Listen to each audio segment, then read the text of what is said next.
terbalik 80%.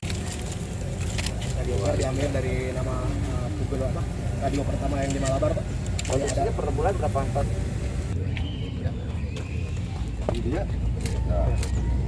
Terus dibanting Pak, sana Pak. Kesulitan dibanting. Bikin Pak banting. Bapak Yen. Dilanjutkan dengan pengguntingan rangkaian bunga.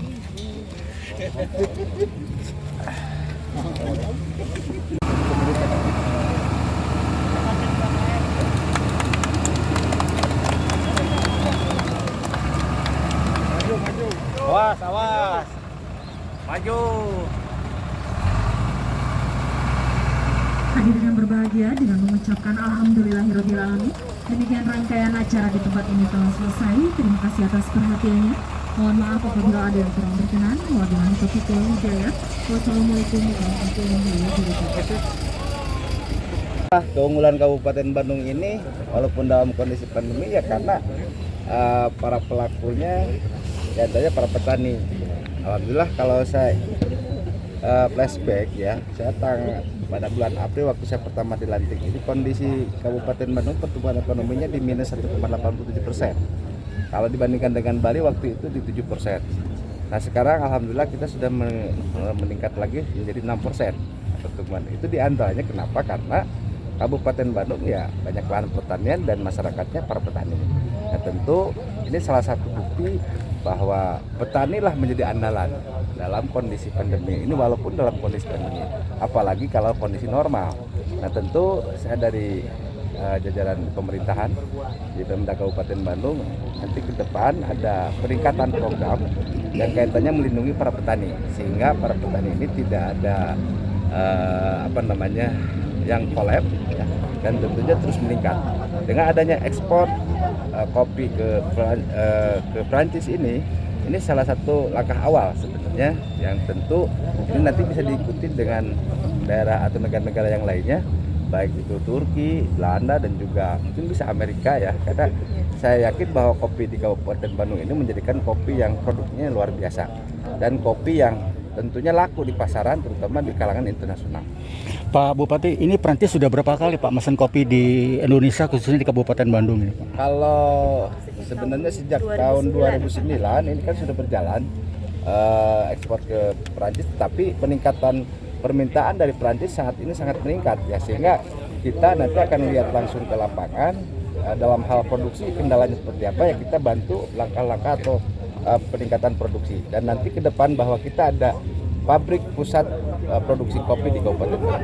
Mungkin perancang dijual ke Prancis di Kabupaten Bandung ya Pak? Nah nanti kan di lahan pertanian ini kan sebenarnya kita ada beberapa komoditi ya. Kalau yang sifatnya ASEAN saat ini masih sekitar mungkin sayur mayur masih bisa masuk ke ASEAN karena kondisi itu kan memerlukan waktu. Tapi kalau misalnya kopi ini kan tahan lama. Ini mungkin daerah-daerah Eropa dan negara-negara lain dan termasuk Perancis. Nah, saya kira Perancis ini karena kebutuhannya sangat banyak, mungkin nanti kita kolaborasi bukan hanya di Puntang saja, tapi di daerah-daerah lain juga bisa dikolaborasikan. Sebetulnya ekspor ini harusnya dilaksanakan per bulan September, tapi karena ada kelangkaan kontainer, mundur-mundur terus dan baru per hari ini kita dapat jadwal dan dapat kontainer. Adapun hari ini yang akan kita ekspor adalah sekitar 19,5 ton untuk ke Perancis dan nilainya Sekitaran kisaran berapa? kali 7 berarti 140.000 sekitar 140.000 dolar, sekitar hampir 2 miliar, sekitar 2 miliaran gitu. Ini yang pertama lagi setelah pandemi ekspornya atau seperti apa? Sebenarnya tahun kemarin juga kita ada ekspor dan tahun ini ada peningkatan, kelihatannya akan ada sekitar 2 kontainer lagi yang akan berangkat. Selain Prancis negara tujuan mana lagi? Amerika dan beberapa negara Eropa juga. Berarti di tahun ini baru pertama lagi atau gimana? Ya. Di tahun ini ya? Tahun ini yang baru. Nah konstitusinya kesinambungannya gimana untuk ekspor? Kesinambungan untuk ekspor karena memang kopi kita adalah kopi Arabica Specialties yang memang akan menjadi bumbu untuk semua kopi. Kelebihan di Jawa Barat ini, kopi kita adalah kopi Arabica Specialties yang memang dipergunakan untuk membumbui kopi lain yang di negara lain itu sebagian besar adalah kopi robusta. Nilai ekspor, nilai harganya jauh di atas robusta, dan memang tanpa kopi ini rasa kopi di seluruh dunia itu kan plain. Kalau sejauh ini pasar Sunda Hejo kemana aja bro?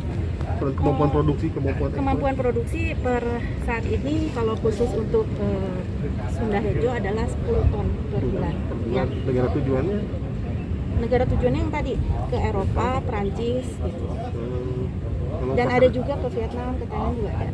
jadi pasarnya itu 100% ekspor apa Enggak, enggak? 80% saat ini untuk Sunda Hejo adalah untuk kebutuhan lokal, 20% untuk kebutuhan ekspor. Ada di seluruh Jawa Barat. Ini adalah satu koperasi Classic Beans.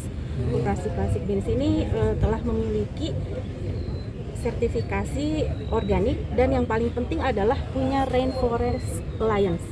Seperti yang tadi Bapak Tubagus Indrajaya, Ketua Umum Kadin Indonesia Provinsi Jawa Barat telah sampaikan, saat ini Presiden dan Gubernur sedang dikonferensi tentang climate change. Tentunya kita itu udah mulai gerak itu dari 2006 ya. Bermula dari sekelompok anak muda pecinta lingkungan, terus yang sadar bahwa potensi daerahnya mempunyai potensi yang tinggi ya di bidang pertanian. Terus muncul kekhawatiran bahwa di Jawa Barat ada kopi, tapi kopinya mana gitu. Nah, tetapi apa yang kita lakukan di awal-awal tahun 2006-2007 itu, kita tidak membeli kopi terus mengekspos terus menjual, tidak. Tetapi kita lebih ke survei lapangan dulu, potensi lapangan tiap daerah seperti apa. Ini kalau kita sharing dulu ilmu kopinya seperti apa yang kita udah punya ilmu tentang kopi, kita sharing ke beberapa petani. Begini cara pembibitan, begini cara petik merah. Nanti kopi petani yang sudah kita bina akan dibeli dengan harga sekian. Nah, baru kita mulai gerak di awal 2008. Baru kita mulai beli beberapa ceri dari petani. Waktu itu sebagai gambaran tahun 2008 ceri itu harganya sekitar 1.500 per kilo. Tetapi kita datang melihat ada potensi, kita hargain harga kopi 1 kilo Rp5.000. Jadi perbedaannya tinggi antara 1.500 sama 5.000. Nah, otomatis di situ muncul orang-orang petani muda khususnya, dia istilah nama jaga kampung lagi ya. Tadinya yang di kota tidak ada pekerjaan yang tidak menentu, akhirnya dia mau kembali ke kampung ngurus kopi dengan adanya jaminan harga kopi itu sendiri. Nah, itu. Mungkin ini selama setelah pandemi mungkin ekspor itu baru lagi atau sebenarnya bisa dijelaskan? Sebetulnya kita tiap tahun hampir jalan terus ekspor. Minimal kita dalam setahun satu kontainer. Satu kontainer itu rata-rata antara 18 sampai 19 ton. Kalau kebetulan yang ini 19,500 ton. Tapi untuk tahun ini baru lagi ini yang ini. Tahun ini baru ya. Kendalanya apa? Ada kendala?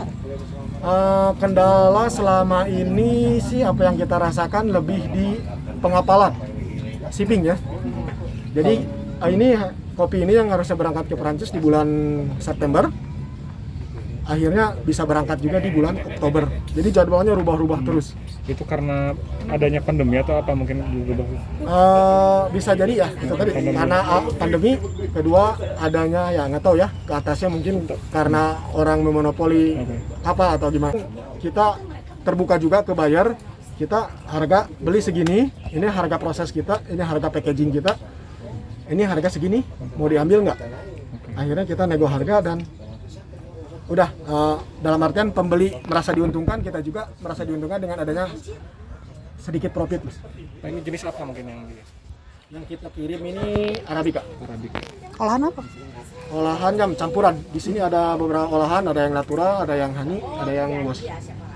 Apa yang membuat kopi dari Sunda Hejo ini dari Classic Beans spesial gitu? Tadi kan katanya kopinya specialty. Specialty kita lebih memandang secara keseluruhan ya. Dalam artian gini, specialty itu dipandang dari kebun sampai ke gelas. Jadi kalau kita hanya mengatakan specialty kopinya enak saja itu salah buat kita. Tapi specialty lebih ke bagaimana kita menanam kebun, mengelola kebun, memproses dan mengolah green bean. Dalam artian kita sendiri harus tahu ya ini cacat seperti apa, misalkan tidak ada cacat. Tetapi specialty buat kita lebih ke dari kebun ke gelas gitu. Jadi satu rentetan.